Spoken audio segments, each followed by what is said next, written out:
अस्सलामुअलैकुम, welcome back to my channel for season food. आम का सीज़न ऑन है तो इसलिए आज हम बनाएंगे बच्चों और बड़ों का बहुत ही फेवरेट मैंगो जैम। बहुत ही आसानी के साथ हम इसको घर पर तैयार करेंगे। 100% नेचुरल जैम बनकर तैयार होगा, बगैर किसी केमिकल के और बगैर किसी कलर के। जब ये जैम आप घर पर तैयार करेंगी तो फिर गारंटी है आप बाज़ार से जैम लाना भूल जाएंगी। तो फिर चलिए रेसिपी को स्टार्ट करते हैं। बिस्मिल्लाहिर्रहमानिर्रहीम। यहाँ पर मैंने 3 दरमियाने साइज़ के आम ले लिए हैं जो कि वज़न में आधा किलो है। सबसे पहले हम इनका जो गूदा है वो निकाल देंगे, वो अलग कर देंगे। आपको जिस तरह भी आसानी लगे आप इनकी कटिंग कर सकती हैं। मैं ये जैम चौसा आम से तैयार कर रही हूँ। आपको जो भी आम पसंद हो आप इसी जगह पर वो ले सकती हैं। अब इस दौरान आपसे एक छोटी सी रिक्वेस्ट है, अगर आप चैनल पर नए हैं तो हमारे चैनल फॉर सीज़न फूड को सब्सक्राइब ज़रूर कीजिएगा और साथ बेल आइकन को भी प्रेस कर दीजिएगा ताकि हमारी नई आने वाली तमाम रेसिपीज़ का नोटिफिकेशन आसानी से आप तक पहुँच सके। तो तमाम आम की कटिंग करने के बाद अब हम इनको ब्लेंडर में डालेंगे और एक स्मूथ सा पेस्ट बनाकर तैयार करेंगे। हम इसमें पानी बिल्कुल भी शामिल नहीं करेंगे। तो यहाँ पर हमारा बिल्कुल परफेक्ट सा मैंगो पेस्ट बनकर तैयार हो चुका है। तो अब हम कुकिंग स्टार्ट करते हैं। तो सबसे पहले एक कढ़ाई में हम 1 प्याली चीनी शामिल करेंगे। हाफ केजी आम के लिए ये चीनी का बिल्कुल परफेक्ट नाप है। फिर हम इसमें आधा कप पानी शामिल करेंगे। परफेक्ट जैम तैयार करने के लिए ये हाफ केजी आम के हिसाब से चीनी का बिल्कुल परफेक्ट नाप है। अब हम इसको धीमी आंच पर पकाएंगे। हमने इसकी कोई चाशनी तैयार नहीं करनी, हम सिर्फ इसको इतना पकाएंगे जो चीनी है वो मेल्ट हो जाए। बस 2 से 3 मिनट लगेंगे। जब इसमें झाग बनना शुरू हो जाएंगे, उबाल आ जाएगा और चीनी अच्छी तरह से मेल्ट हो जाएगी तो हम इसमें जो आम का पेस्ट है वो हम इसमें शामिल करेंगे।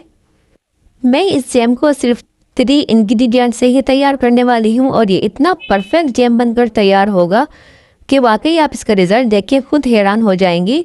और ये बाजार के जैम से बिल्कुल भी कम नहीं है। परफेक्ट जैम बनाने के लिए आपने किन बातों का ख्याल रखना है वो आज मैं आपको बताऊंगी कि जब भी आप जैम तैयार करें फ्लेम को आपने हमेशा लो टू मीडियम रखना है। आप जो है हाई फ्लेम पर जैम तैयार नहीं कीजिएगा। इससे क्या होगा कि जो जैम है इसका कलर ख़राब हो जाएगा और इसका टेस्ट में भी फिर वो बात नहीं होती। तो यहाँ पर आप देख सकते हैं कि जैम थिक होना शुरू हो चुका है। तो अब हम इसमें 2 टेबल स्पून नींबू का रस शामिल करेंगे। नींबू का रस लाजमी ऐड कीजिएगा। इससे ये होगा कि जो हमारा जैम है बिल्कुल क्रिस्टल फ्री बनकर तैयार होगा। इसका टेस्ट भी इन्हेंस होगा और बहुत ही खूबसूरत सा इसके ऊपर कलर आएगा। मैं समझती हूँ इस जैम को बनाना इतना आसान है कि बच्चे भी आसानी से इस जैम को घर पर तैयार कर सकते हैं। तो जैम को मीडियम आंच पर पकाते हुए मुझे सिर्फ 10 मिनट ही लगे हैं।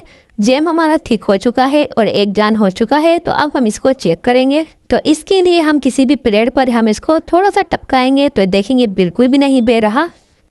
तो अब हम फ्लेम को ऑफ कर देंगे और रूम टेम्परेचर पर हम जैम को ठंडा होने के लिए रख देंगे। तो यहाँ पर आप देख सकते हैं कि जो जैम है ठंडा होने के बाद मज़ीद थिक हुआ है और जो जैम है इसका कलर भी बिल्कुल भी ख़राब नहीं हुआ है और दिखने में भी ये बिल्कुल बाज़ार जैसा जैम ही लग रहा है। अब मैं आपको इसका रिज़ल्ट चेक करवाती हूँ। तो देखिए माशाल्लाह हमारा जो जैम है बहुत ही परफेक्ट बनकर तैयार हुआ है। तो आप देख सकते हैं कि हमने सिर्फ 3 इंग्रेडिएंट से ही इतना परफेक्ट जैम बनाकर तैयार किया है, वो भी बिना किसी कलर के और बिना किसी केमिकल के। तो आप भी अपने प्यारों के लिए इस जैम को एक बार ज़रूर बनाइएगा। मुझे यकीन है कि फिर आप बाज़ार से केमिकल वाले जैम लाना बिल्कुल ही भूल जाएंगी। आप इस जैम को स्टोर भी कर सकती हैं। तो इसके लिए आप एक शीशे की साफ जार में रखकर आप फ्रिज में इसको रख दें तो ये जैम जल्दी से ख़राब नहीं होगा। अगर आपको हमारी रेसिपी, हमारी ये वीडियो ज़रा बराबर भी अच्छी लगी हो तो वीडियो को लाइक कीजिएगा। अभी तक हमारे चैनल फॉर सीज़न फूड को सब्सक्राइब नहीं किया है तो जल्दी से सब्सक्राइब भी कर दें। अपने प्यारों के साथ रेसिपी को शेयर ज़रूर कीजिएगा। मैं आपके लिए इंशाल्लाह ऐसे ही नई आसान और मज़े की रेसिपीज़ लेकर आती रहूँगी। तो अगली वीडियो तक के लिए मुझे अब दीजिए इजाज़त। वीडियो देखने का बहुत शुक्रिया।